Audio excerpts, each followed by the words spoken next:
Assalamualaikum kawan-kawan. Ini hari 5 bulan 3 2025, 4 Ramadan 1446 Hijriah. Kita share momen hari ni. Dia ada di kandang ni. Keadaan lembu ni restless, macam anxiety sikit. Ada sesuatu pagi ni yang berlaku dekat sini yang kita tak pasti, kan? Yang berkenaan dengan uniform hak duduk dekat Sungai Semuji tu, resort tu, uniform Polymarine tu untuk fly frogman tu, kan? Itu anak Mak Ros dengan Salmah Mak Lazim ni curi.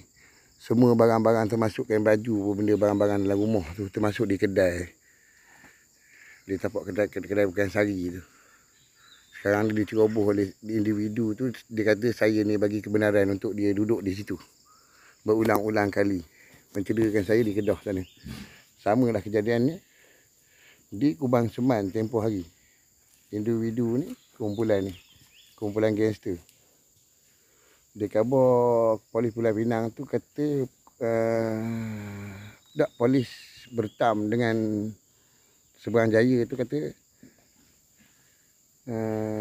IPD bertam tu khabar kumpulan gangster.